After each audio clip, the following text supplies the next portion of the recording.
तुमच्या समोर मी सर्वात पहिला थेरम ठेवलेला आहे. आपण पार्ट 2 पासून थेरम स्टार्ट करतोय. डिफरन्शिएशनचा सगळ्यात पहिला थेरम जो दिसतोय चेन रूल, बऱ्याच वेळा विचारला गेलेला थेरम आहे, त्यामुळे चांगला परफेक्ट करायचा आहे. चला बघूया काय थेरमचे स्टेटमेंट असतं बघा.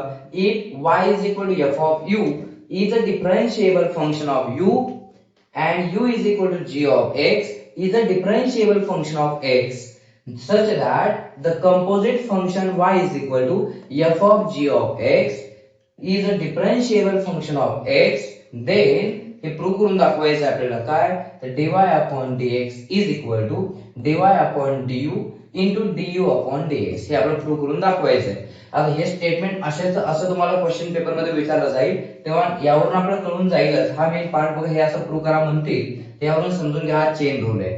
चला एवढा अवघड थेरम नाहीये, यासारखे 3 थेरम आहेत एकसारखेच, म्हणून हा फॉर्मॅट फक्त डोक्यात ठेवायचा आहे प्रॉपरली. चला बघूया काय फॉर्मॅट आहे.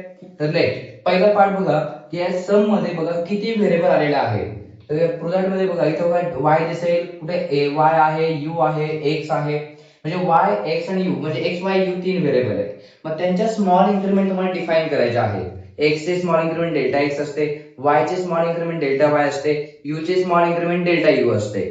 तर मला म्हणायचं काय, तुम्ही फक्त इन्क्रीमेंट डोक्यात ठेवा. हे सेंटेन्स कोणताही थेरमला तुम्हाला as it is copy paste करायचं आहे. आता जास्त वेळ न लावायचा किंवा जास्त विचार करत बसायचा नाहीये, टेक्निकली अभ्यास करत जायचा, टेक्निकल लक्षात ठेवायचं आहे.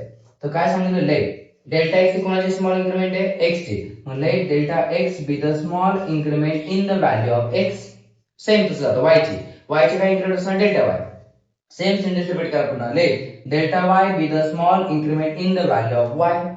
आणि त्यानंतर अजून कोणता u ची राहिली डेल्टा u, मग तेच म्हणा and delta u be the corresponding increment in the value of u. म्हणजे 3 सेंटेन्स ऍज इट इज एकसारखे कॉपी पेस्ट करायचे, सगळ्यांचे इन्क्रीमेंट डिफाइन केलेले आहे. आता तुम्हाला करायचंय काय, तर जे सम आहे कन्सिडरचा पार्ट खूप महत्त्वाचा आहे. कन्सिडर काय करायचं हे सर्वांना कळत नाहीये, तर म्हणून जे प्रोडक्ट दिसतंय तुम्हाला ते आहे तसं ऍज इट इज डी च्या ऐवजी फक्त डेल्टाने घ्या.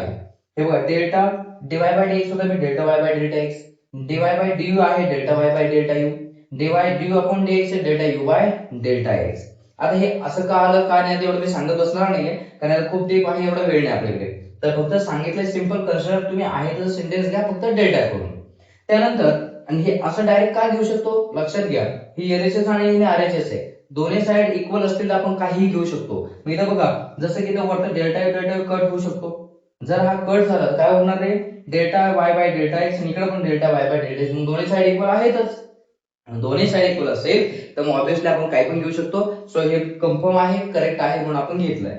आता इथून पुढे तुम्हाला पुन्हा डेल्टाचं कन्व्हर्जन डी मध्ये करायचंय, तेव्हा जो थेरम प्रूव्ह होणार आहे त्यासाठी लिमिटची गरज आहे. लिमिट चॅप्टर आपलं 11th होतं बघा, लिमिट आपण पुट करायचं, एक्झॅक्ट व्हॅल्यू यायची त्या टाइप मध्ये.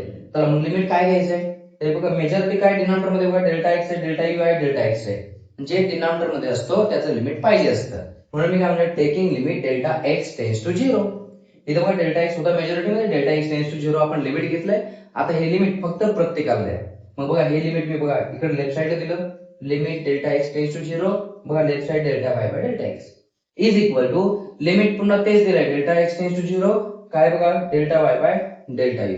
पुन्हा पुढच्या टर्मला पण लिमिट दिलं बघा, याला limit delta x tends to 0 काय टर्म आहे delta u by delta x. मला प्रत्येकाला लिमिट दिलं, पण लिमिट दिल्यानंतर ते मॅचही होणं गरजेचं आहे. मॅच म्हणजे काय, इथं बघा डेल्टा x आहे, डिनॉमिनेटर आणि लिमिट सेम पाहिजे, म्हणजे डेल्टा x आणि हा डेल्टा x मॅच झाला काही प्रॉब्लेम नाही आहे. डेल्टा x आणि हा डेल्टा x सेम आहे, मॅच झाला, इथे काही प्रॉब्लेम नाही. पण इथे मात्र डेल्टा u आहे आणि इथं डेल्टा x, म्हणजे असं झालं बघा आपण 11th चॅप्टर शिकलो लिमिट, त्यामध्ये जर लिमिट x टेन्स टू 5 असेल, म्हणजे एखादं एक्झाम्पल म्हणजे मला काय सांगायचं, जर ज्याचं लिमिट डिफाइन केलंय तेच व्हेरिएबल पाहिजे.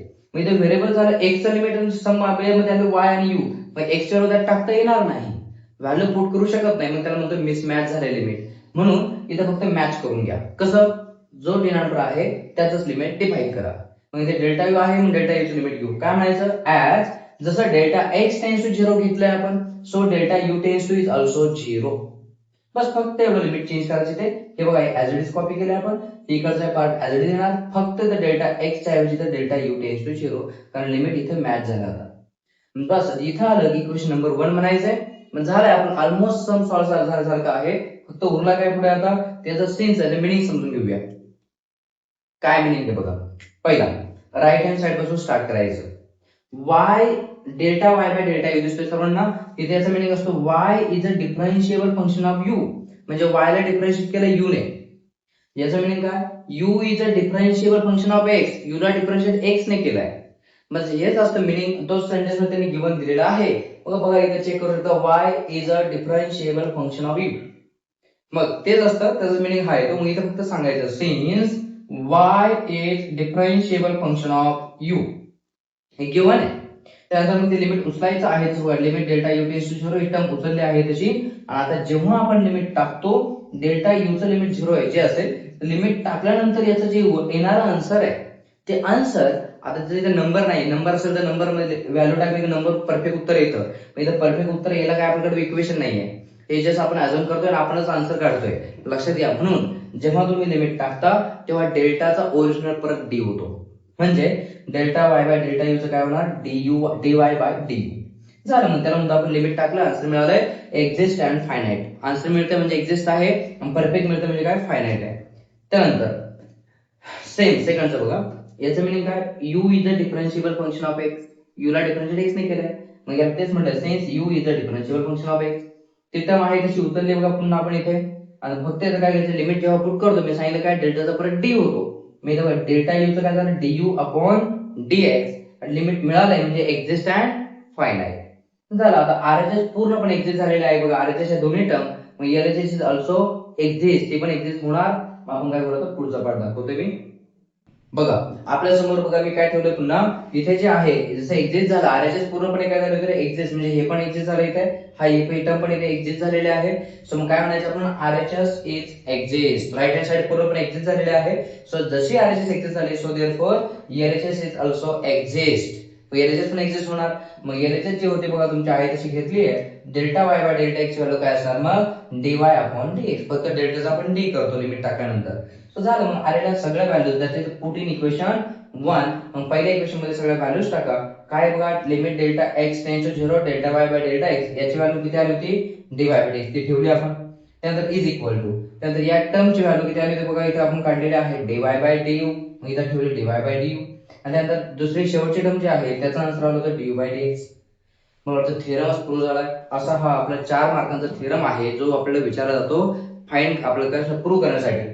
आता यात लक्षात घ्या, प्रत्येक थेरम सोबत एक एक गणित अटॅच येतं. आता हा 4 मार्काचा थेरम आहे म्हटल्यानंतर याला पूर्ण थेरम 4 मार्काला आहे का नाही, थेरम 3 मार्कांना एक छोटंसं गणित अटॅच करून येतं त्याला. ते एक एक्झाम्पल मी तुम्हाला सोडवून दाखवतो याच थेरमने कसं सोडवायचंय.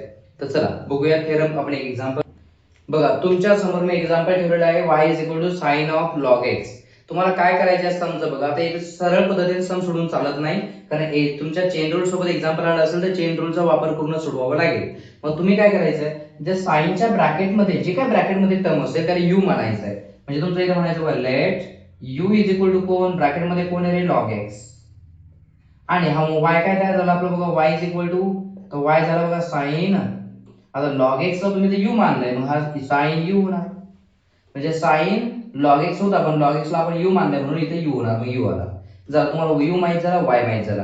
चेन रूल कडे बघा, u ला डिफरन्शिएट कशाने केलंय, राईट साइड बघा, राईट साइड पहा, u ला डिफरन्शिएट केलेला आहे x ने, y ला डिफरन्शिएट केलंय u ने. मग आता u ला डिफरन्शिएट करू आपण x ने, u म्हणजे हा आहे बघा आपला. मग याला डिफरन्शिएट करायचं आपण, differentiate with respect to x. x ने जर डिफरन्शिएट केलं तर u चं डेरिव्हेटिव्ह येणार du upon dx, log x चं डेरिव्हेटिव्ह येणार 1 अपॉन x. याचं डिफरन्शिएशन झालं. सिंपल आहे बघा, u च्या टर्मला डिफरन्शिएट x ने करायचं आहे. आणि आता y च्या टर्मला कशाने डिफरन्शिएट करायचं बघा, y ला डिफरन्शिएट केलं u ने, मग ही y ची टर्म याला u ने डिफरन्शिएट करा, differentiate with respect to u. झालं. म्हणजे याला y ला डिफरन्शिएट केलं u ने तर dy अपॉन du हे y चं डेरिव्हेटिव्ह असेल. त्यानंतर साइनचं डेरिव्हेटिव्ह आपल्याला माहित आहेच, काय असतं रे, cos u येणार, कारण u ने डिफरन्शिएट केलं काही प्रॉब्लेम नाही, साइनचं डेरिव्हेटिव्ह cos व्हेरिएबल सेम राहतं. आता u ची व्हॅल्यू जी माहिती ती रिप्लेस करून द्या. cos u ची व्हॅल्यू काय होती रे आपली, u ची व्हॅल्यू काय मानलं होतं आपण, log x होता, तर u ची व्हॅल्यू u च्या जागेवर टाकून द्या डेरिव्हेटिव्ह घेतल्यानंतर. डेरिव्हेटिव्ह झालेला आहे. आता डेरिव्हेटिव्ह झाल्यानंतर अजून dy बाय dx नाही मिळालं मला फक्त dy अपॉन du आणि du अपॉन dx मिळाले. मग बाय युजिंग काय म्हणायचं, chain rule. By using chain rule, chain rule काय आपला बघा, dy अपॉन dx, हा फॉर्मॅट लिहितो बघा चेन रूलचा, dy upon dx, dy upon du, into du upon dx. चला इथे व्हॅल्यूज टाकून द्याल. dy upon dx is equal to dy by du किती फाइंड केलाय आपण काढला बघा इथे cos of log x into du upon dx किती आहे जो आपण मिळवला बघा इथे 1 अपॉन x. हे झालं आपलं आन्सर, दॅट इज आपलं dy बाय dx. म्हणजे जर नॉर्मली जर तुम्ही सोडवलं असतं तर डेरिव्हेटिव्ह एका स्टेप मध्ये आलं असतं. आपल्याला माहिती आहे सायन्स डेरिव्हेटिव्ह काय असतं, cos असतं ब्रॅकेट तसाच आणि त्या ब्रॅकेटचं डेरिव्हेटिव्ह 1 बाय x. पण ती डायरेक्ट डेरिव्हेटिव्ह चालणार नाही कारण चेन रूल असेल, चेन रूल नुसार सोडवावं लागेल. म्हणून मी तुम्हाला थेरम सोबत एक गणित सुद्धा सॉल्व्ह करून देत आहे. हे असं फॉलो केलं तरच 4 मार्क मिळतील, अन्यथा मिळणार नाही. ठीक आहे, तुमच्यासाठी मी काय करतो बघा, बोर्डचा जेव्हा आता आपल्याकडे 2 दिवस राहिलेले असतील एक्झामला, तेव्हा आपण काय करणार, लाईव्ह सेशन घेऊ. तेव्हा आपण प्रॉपर क्वेश्चन पेपर अनालिसिस करणार आहे. एक पेपर जरी प्रॉपर सोडवलेला असेल तर तुमचं एवढी रिव्हिजन झाली असेल, एवढी झाली असेल की तुम्हाला नक्की मॅथ्स एकदम इझी जाईल याची गॅरंटी मी देणार आहे.